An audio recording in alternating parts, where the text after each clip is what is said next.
Hello everyone and welcome back to my channel. Or if it's your first time, welcome to my channel. My name is Marlene and I talk about everything related to eating disorder recovery and healing the relationship with your own body, with food and with movement.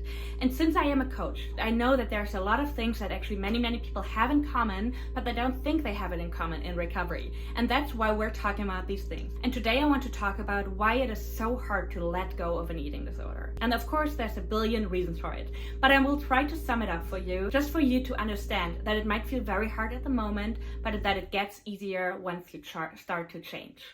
And the first reason is, of course, eating disorders are disorders that are psychological but also affect the body in a lot of ways. That being said, your body adapts to the eating disorder behaviors you have, whether that is under eating, over exercising, binging, purging, or any other disordered habits that you have. And over time, these disordered habits might actually feel like a relief when you're able to do that. It might feel like you can let go of some stress. For a lot of people, when they have a very high stress rate, for instance, binging and purging can give them some relief. And the longer we do those habits, the more used we get to them. And over time, they feel like the only coping mechanisms we have, which is why it is so important to learn new coping mechanisms in recovery. Another reason is that, especially for people who lose weight due to their eating disorder, there's a lot of bodily changes going on. Not only their neurons and their brain will rewire differently, but also their hormones. And that can have a big impact on stress level. We run on a high cortisol, which is why a lot of people have this urge to move. And we also tell ourselves certain stories, right? Oftentimes we have this narrative of, I will only be happy when I'm skinny. Or people will only take me serious when I look sick. So many things people tell themselves. And when I talk to clients, everyone has a story they're telling themselves. But in order to change your story, you have to change your state. And what I mean by that, if you're already in a state full of self-hate, in a miserable state, then it will be very hard to change your story. There's always different ways to look at a story. And for me, when I was in recovery and also in the depth of my eating disorders, I would have never thought that recovery is the right thing for me. Even in recovery, I was struggling so much and I never thought that this would be what makes me so happy.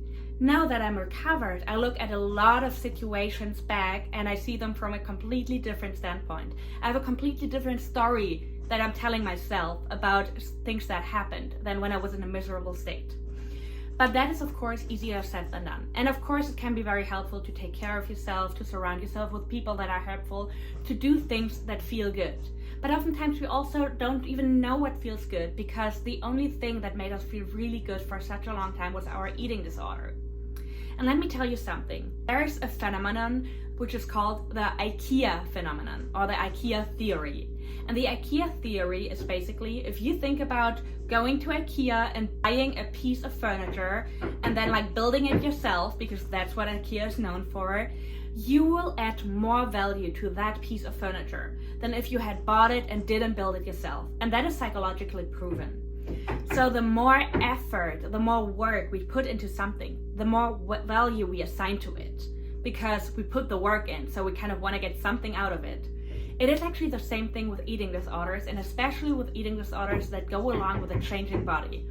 If you put a lot of work in losing weight, even if it was disordered habits or disordered behaviors that led there, you will put a lot more value to it as well. And a lot of people spend a lot of time with a mistake just because they spent so much time making it already. And I know that might sound very cheesy, but it is actually the fact.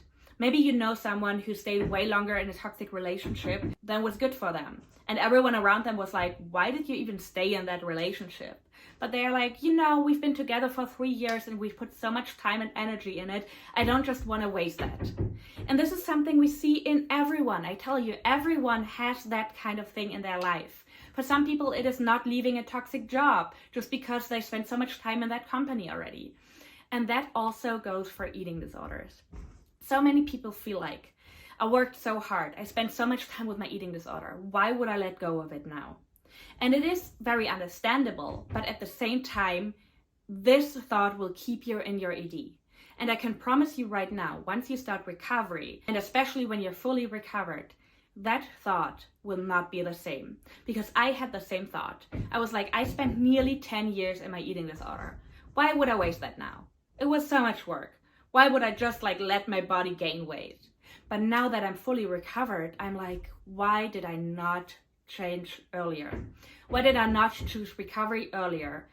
And of course, this is something I can't change. I definitely don't want to live in regret. But this is why I talk so openly about these things. Because I had this feeling of, oh, I stayed so long here, which means I have to stay longer in my eating disorder. And that perspective changed completely now that I'm recovered. And I wish I would have changed something earlier, which I didn't, and I can't change this anymore. But what I can do is educate other people and also help people with my coaching to change earlier if they want to.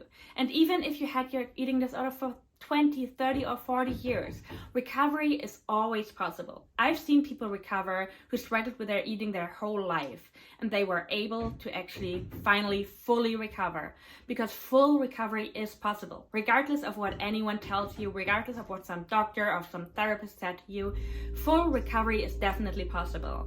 But in order to get there, you have to stick with it. And I know how tempting it can be in recovery to go back and to be like, this is not for me, this is not gonna work. I spent 6, 7, 8 months and I'm just feeling horrible. And unfortunately, that is how so many people feel. But if you stick with it and if you go through this hard time, it will pay off. And I promise you right now, recovered life is so much better than any day I had on my eating disorder. I really hope this helps you guys. If so, please leave a like, comment if you like this video, or also if you have any other questions, and otherwise I will see you in the next one.